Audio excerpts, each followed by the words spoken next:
दोस्तों एक बार फिर से आप सभी का स्वागत है और दोस्तों सोनीपत में चुनावी माहौल जो है काफ़ी गर्म है और लगातार अपडेट हर एक वार्ड से आपको दे रहे हैं। इसी कड़ी में आज हमारी टीम पहुंची है सोनीपत के वार्ड नंबर 20 में और इस वक्त हमारे साथ मौजूद है देवेंद्र महला जी जो लगातार कांग्रेस पार्टी से टिकट मांगते हुए नजर आ रहे हैं। सर आपका स्वागत है। नमस्कार। आपके चैनल की तरफ से मैं सभी को नमस्कार करता हूं। अपने पूरे वार्डवासियों को मेरी तरफ से नमस्कार। जी, देवेंद्र महला जी सबसे पहले हम आपके बारे में जानना चाहेंगे, आपका जीवन परिचय क्या है और आपका राजनीतिक सफर क्या रहा? देखिए, मेरा राजनीतिक सफर तो कोई खास नहीं रहा है। मैं देवेंद्र महला पिछले 50 साल से अशोक विहार में रह रहा हूं। मेरा अपना प्रॉपर्टी का बिजनेस है। मेरे फादर साहब हैं, हालांकि वो पुराने कांग्रेसी रहे हैं। अभी भी मेरे फादर साहब हैं, वो कांग्रेस के बहुत ही पुराने और निष्ठावान कार्यकर्ता है। मेरे फादर साहब हैं जो। जी, सर पहले कोई चुनाव लड़ा है कि पहली बार चुनाव लड़ रहे नहीं, हैं? मैंने अपना जो मैं तब पढ़ता था हिंदू कॉलेज में, तब मैंने चुनाव लड़ा था। मैं हिंदू कॉलेज से प्रेसिडेंट बना था। जी। सर, चुनाव में आने का मन कैसे बना एकदम से? देखिए, चुनाव में आने का मन ये बना कि जो हमें हमारे वार्ड की हैं, हमेशा हमारा वार्ड अशोक विहार है जैसे ये, तो इसका ना हमेशा शोषण हुआ है यहाँ हमारा ना। कोई जैसे शहर में एक सुविधाएँ होनी चाहिए, वो सुविधाएँ हमारे वार्ड में कभी सुविधा हमें नहीं मिली। हमेशा हमारे साथ भेदभाव हुआ है।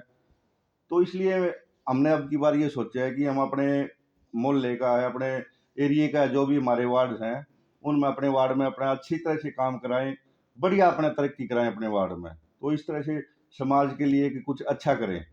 तो हमारा इसलिए विचार बना है कि हम इलेक्शन लड़के अपने वार्ड में अच्छा काम कराएं। लेकिन अगर वार्ड 20 की बात करें, पहले भी तो कांग्रेस पार्टी के पार्षद अभी रहे ही हैं। देखिए मैडम, ठीक है, मैं पार्षद रहे हैं, लेकिन सबका अपना अपना काम करने का स्टाइल अलग होता है। सबका अपना काम करने का ढंग अलग होता है थोड़ा। तो मेरा अलग है, उसके उन्होंने भी मेहनत की है, लेकिन मैं और अच्छी तरह से चाहूंगा कि और अच्छी तरह से अपने वार्ड का विकास करूं। अगर अब विकास नहीं हुआ तो क्या लगता है जनता कांग्रेस पार्टी कैंडिडेट पर भरोसा करेगी? देखिए, जो बीजेपी की नीतियां हैं उनसे लोग बहुत परेशान हो चुके हैं।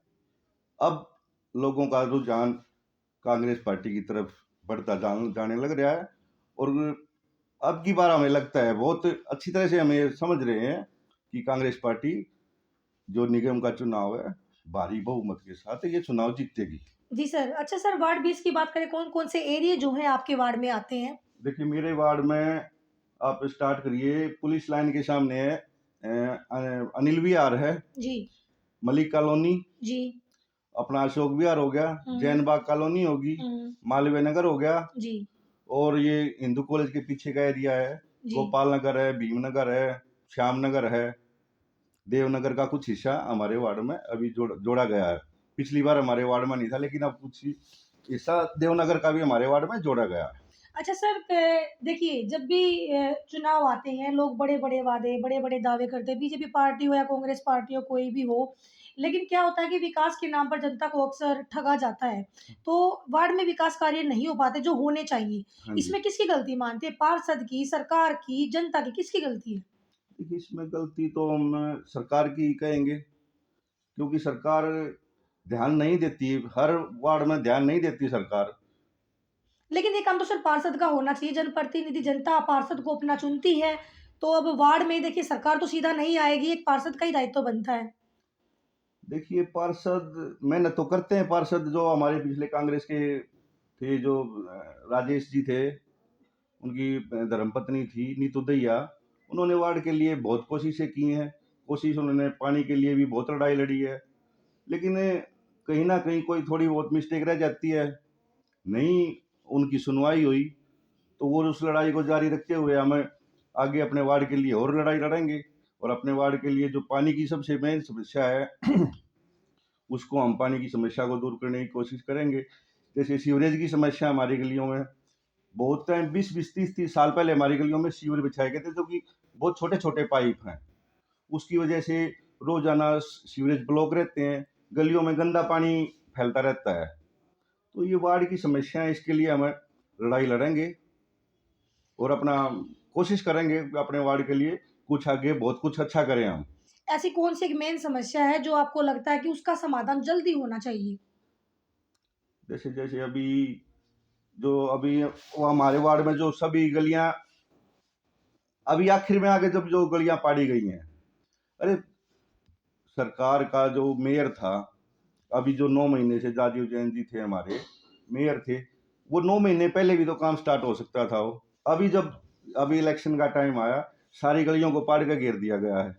लेकिन सर यहाँ पे आपकी पार्टी जो है लगातार आरोप लगाती है बीजेपी सरकार पे कि भाई गलियों को पाड़ दिया। हाँ जी। अब सरकार काम ना करे तो जल भराओ, सरकार काम करे तो गलियों को पाड़ दिया, तो क्या कहेंगे इस विषय पे आप? देखिए, जो सरकार ने गलियां पाड़ दी, अभी उसको बनाने के लिए कोई 1 साल का टाइम नहीं लगता मैडम। वो 1 महीने में भी काम पूरा हो सकता है। 2 महीने में लगा लो आप, गलियों का काम पूरा हो जाएगा, 2 महीने में काम पूरा हो जाएगा। अभी आप मैलाना रोड को देखो, जो मैलाना रोड पे सड़क धंस गई थी नीचे, उसको ना 1 साल हो चुका पूरा। उस सड़क को आप जाके देखो, मैलाना रोड की हालत, उन दुकानदारों से पूछो उनकी क्या हालत हो रही होगी। बिल्कुल इतने गड्ढे हैं, चलने के पैदल तक आदमी नहीं चल सकता। अब मलाना रोड की स्थिति ऐसी हो रही है वहाँ। अब मैं ये कहूंगी आपके पार्षद की गलती इसमें भी, तो फिर आप कहेंगे काम करने का तरीका अलग है सबका। देखिए, ये जो गलियों का मामला है, ये एक पार्षद का मामला नहीं बनता। ये ऊपर से एमपी एमएलए का मामला है। ये तो पार्षद का, तो पीडब्ल्यूडी का तो पार्षद लड़ाई लड़ सकता है, लेकिन ये काम तो सरकार के बड़े लीडरों का काम है। मेन जो सड़क है उसको बनाना तो मेन सरकार के बड़े लीडरों का काम है। लेकिन आप क्या मानते हैं कि जनता अपना प्रतिनिधि चुनती है, जनता उसके जो प्रतिनिधि कर्तव्य क्या होता है कि भाई जो समस्याएं उसके उनके वार्ड में है उनको वो आगे प्रेजेंट किस तरीके से करता है और किस तरीके से वहां से ऑर्डर पास करवाता है, कितना सही मानते हैं आप इस चीज को? देखिए, पार्षद के ऊपर डिपेंड है कि नहीं है, आप ये बताइए। एक पार्षद खूब, हाँ, पार्षद के ऊपर डिपेंड है। वो अपने वार्ड की समस्याएं आगे करे, लोगों, जो हमारे जो एमएलए हैं, एमपी हम्म, हैं, उनके सामने अपने वार्ड की समस्याएं रखे, हम्म, बताए उन्हें कि भाई मेरे वार्ड में ये समस्याएं हैं। तो हम्म, कहीं ना कहीं एक पार्षद का दायित्व तो बनता है इस चीज के बारे में, कि अपने वार्ड की समस्याएं को आगे लेके जाए। हम्म।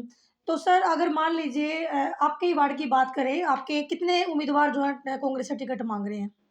देखिए, उम्मीदवार तो कई हैं पार्टी के, मैं अभी किसी का नाम तो नहीं लूंगा कौन कौन टिकट मांग रहे हैं। हम्म। लेकिन आपको ये टिकट क्यों? देखिए, वो तो पार्टी का जो शीर्ष नेतृत्व है, वो पार्टी देखेगी मुझे क्यों टिकट दे रही है। मैं कुछ अपना ऐसा करूं कि मुझे पार्टी को अच्छा लगे कि ये हमारा अच्छा कार्य करता है, देश अपने वार्ड के लिए विकास करेगा, अच्छा काम करेगा। तो पार्टी शीर्ष का नेतृत्व का काम है जी, वो टिकट के बारे में मुझे, मेरे बारे में सोचे और मुझे टिकट दे। अगर किसी और को टिकट मिल जाए आपके वार्ड से तो क्या आप उसका सहयोग करेंगे? हाँ, बिल्कुल सहयोग करूंगा। मैं एक पार्टी का निष्ठावान कार्यकर्ता हूँ, और मैं, जो भी मेरे पार्टी है, मेरे शीर्ष नेता हैं, वो मेरे ऊपर जो भी कहेंगे कि आपने ये करना है, तो मैं उनके लिए खड़ा पाऊंगा मान अपना। लीजिए सरकार आपको, आपकी जो पार्टी है आपको टिकट भी दे देती है हाँ और जी। जनता आपको चुन भी लेती है भारी बहुमत से, तो देवेंद्र महला जनता के लिए क्या करेंगे? जनता जानना चाह रही है, क्या विजन लेके आए हैं आप उनके लिए? देखो, मैं रीजन ज्यादा बड़ी बात ना कहते हुए, मैं चाहूंगा कि मेरा वार्ड जो सोनीपत है, मेरा वार्ड अलग से वार्ड चमके, ताकि भाई देवेंद्र महला कोई पार्षद बना है, उसने अपने वार्ड के लिए ये किया है। मैं चाहूंगा कि मेरा वार्ड अलग दिखे। मेरी ये है, इच्छा है कि मैं अपने वार्ड के लिए बहुत अच्छा कार्य करूं। सबसे पहले क्या करेंगे अगर आप चुने जाते हैं, आप जीत जाते हैं, तो सबसे पहले कौन सी समस्या का सॉल्यूशन करना देखिए, चाहेंगे? सबसे पहले मैं समस्याओं का समाधान करूंगा। जो मेरे वार्ड में गलियां हैं, जो फटी हुई हैं, गलियां पाड़ के छोड़ रखी हैं, पहले तो उनको ठीक कराएंगे। जी।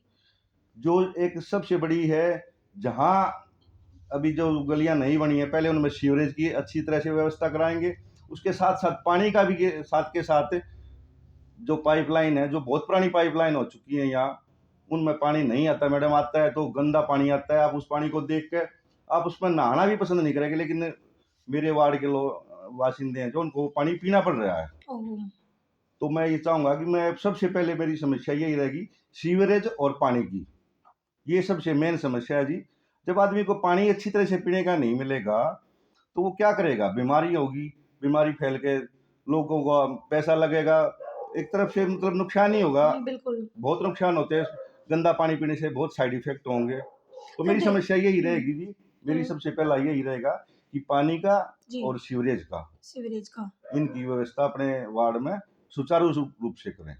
अच्छा सर, मुझे ये बताइए कि गाँव की अगर बात करें, सीसीटीवी कैमरे आजकल गाँव में भी लगने पंचायत की तरफ से लगाए जा रहे हैं, हाँ लेकिन जी। वार्डों में मुझे कैमरे बहुत कम नज़र आ रहे हैं। क्या आपको नहीं लगता कि सुरक्षा के लिए कैमरे होना बहुत ज़रूरी बिल्कुल, है? बहुत ये आपका बहुत अच्छा सवाल है। हुँ, हुँ। अगर मेरा वार्ड के जनता है, मुझे चुनकर अपना प्रतिनिधि बनाती है, तो इसके बारे में हम अपने पूरे वार्ड में, हर गलियों में कैमरे लगवाएँगे और जो हमारी बहन-बेटियों की जो चेन स्नैचिंग वगैरह है, इसके लिए वो बहुत कारगर सिद्ध होंगे। अपने जो वार्ड में उसकी व्यवस्था अच्छी रहेगी कैमरा लगाने बिल्कुल से। कैमरे होने चाहिए, अगर सीसीटीवी बिल्कुल होने कैमरे चाहिए। होंगे तो चोरी का डर बिल्कुल, चोरियाँ होंगी तो पकड़े जाएँगे लोग, बिल्कुल, बिल्कुल, ठीक है? बिल्कुल। वारदात नहीं होंगी, ठीक है? और जी। नशा ज़्यादा नहीं फैलेगा क्योंकि डर होगे कैमरे में हम आ बिल्कुल, जाएँगे। बिल्कुल, आपका सवाल बहुत बढ़िया है जी। जी। हम इसके बारे में पूरी कोशिश करेंगे कि पूरे वार्ड में अपने में कैमरे लगवाए एक जाएँ। सवाल और मैं करना चाहूँगी, अक्सर आजकल सब कुछ डिजिटल हो गया है, जी। जैसे आप ये फैमिली आईडी की बात करें और किसी चीज़ की बात करें। अच्छा कई बार क्या होता है कि कुछ लोग अनपढ़ भी हैं, जी।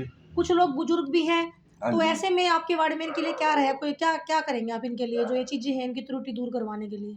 इनकी त्रुटि के लिए जैसे है जी, मैं अपने वार्डों में हर गली मोहल्ले में कैंप लगवाऊँगा जी, जो भी उनकी समस्याएँ होंगी।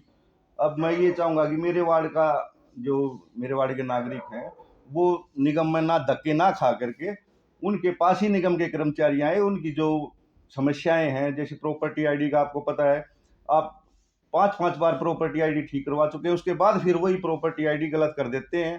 तो सबसे बड़ी समस्या ये है कि जैसे प्रॉपर्टी आईडी हैं, पेंशन के लिए है, उनको धक्के खाने पड़ते हैं। मैं चाहूँगा कि मेरे वार्ड के जो बुजुर्ग हैं, जो भी ज़रूरतमंद हैं, उनका वो काम यहीं वार्ड में ही आगे काम हो उनका, हुँ, हुँ, उनको धक्के ना खाने धक्के पड़े। ना खाने पड़े उनको। जी, तो लास्ट में अपने वार्ड के लोगों को क्या मैसेज आप देना चाहेंगे? मैं अपने वार्ड के में जो लोग हैं, उनको मैसेज देना चाहूँगा जी, अब की बार कांग्रेस को बहुत भारी बहुमत से जिताना है। हमने अपने मेयर साहब हैं हमारे, जो भी अब सरकार जिसको भी प्रतिनिधि चुन के भेजेगी, भई इसको टिकट देना है, उसको भारी बहुमत से विजय बनाना है। और जो भी हमारे पार्षद हैं, 22 के 22 वार्डों में सबकी बहुत बढ़िया जीत हमें जीत दिलाकर भेजना है हमको निगम के लिए। तो दोस्तों ये थे हमारे साथ वार्ड नंबर 20 से देवेंद्र महला। हमने इनसे पूछा इनके वार्ड की समस्याएँ कौन-कौन सी हैं, ये कौन से विज़न लेकर आप लोगों के बीच में आए हैं और क्या ये आपको अपनी जनता को देंगे अगर पार्टी इनको मौका देती है। तो लगातार इसी तरीके से अपडेट आपको देते रहेंगे। सीधी बात, नो बकवास, जनता की आवाज़। तो लगातार मेरे साथ बने रहें। जय हिंद, जय हरियाणा, जय भारत।